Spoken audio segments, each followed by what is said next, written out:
साल 1922।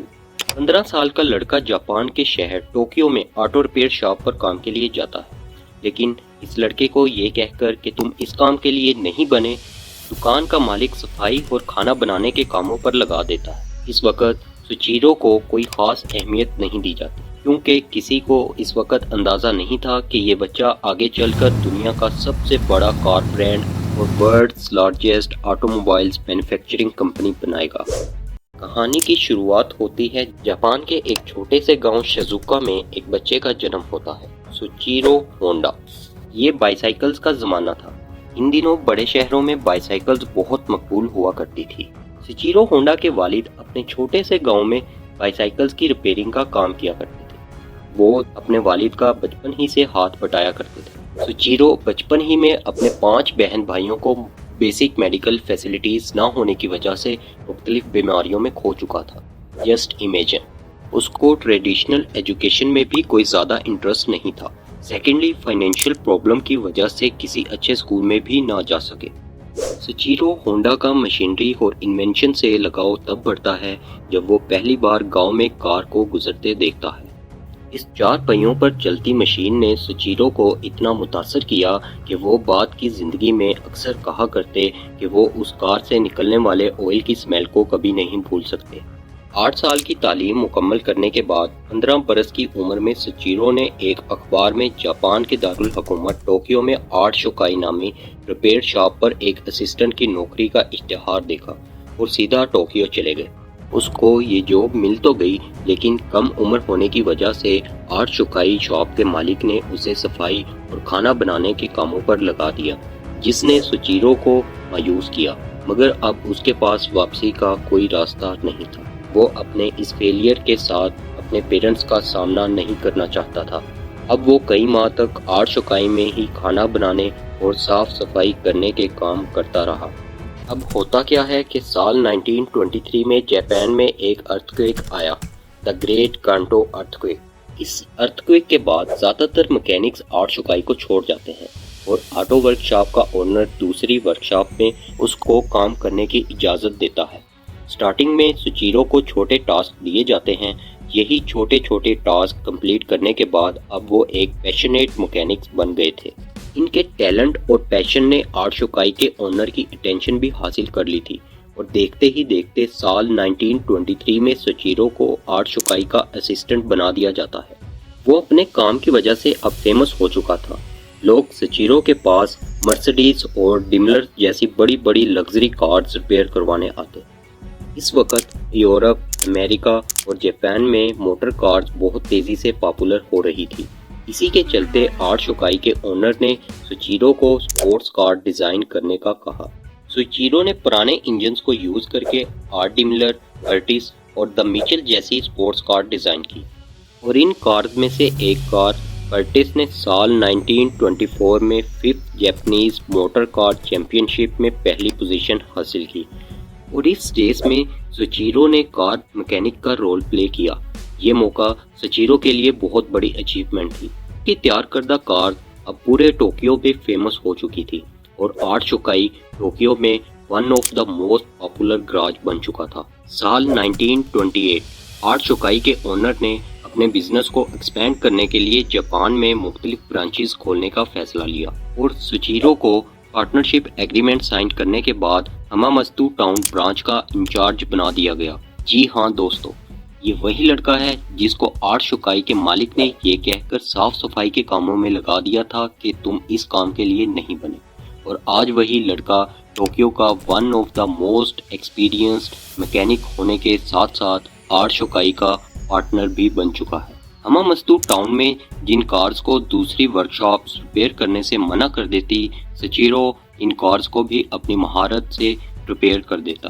देखते ही देखते एक वर्कर से शुरू की गई वर्कशॉप अब 30 वर्कर्स तक पहुंच चुकी थी। साल 1931 में वो हमामत्सु ब्रांच से मंथली 1000 येन से जायद का प्रॉफिट अर्न कर रहे थे।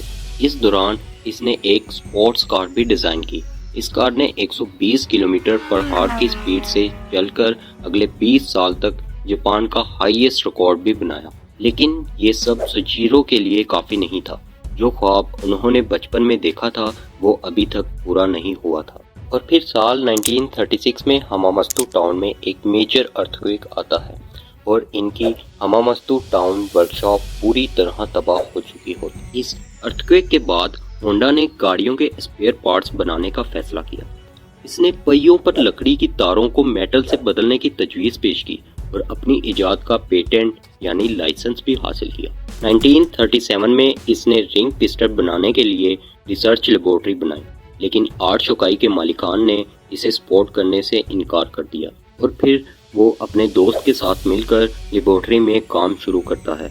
वो दिन रात वर्कशॉप में मेहनत करके पिस्टन तैयार करता, लेकिन उसे कोई कामयाबी ना मिल सकी। इसके बाद होंडा ने अपनी इनकॉम्पिटेंसी का इतराफ़ किया और तालीम की तरफ अपना रवैया बदला। इस वक्त तक सुचीरो तालीम को बेकार समझते थे। अब उसने टेक्निकल कॉलेज से मेटलर्जी में महारत हासिल करने का फैसला लिया। फारिग टाइम में वो स्पोर्ट्स कार तैयार करता। होंडा ने 1936 में फर्स्ट जैपनीज ऑटोमोबाइल रेस में हिस्सा लिया। इसकी कार 120 किलोमीटर पर आवर की स्पीड से एक रुकी हुई कार से टकरा गई। इस एक्सीडेंट में उसका लेफ्ट शोल्डर फ्रैक्चर हो चुका था और रिस्ट भी टूट चुकी थी। सुइचिरो ने 3 मंथ्स हॉस्पिटल में गुजारे। अब वो चलने फिरने के भी काबिल ना रहा।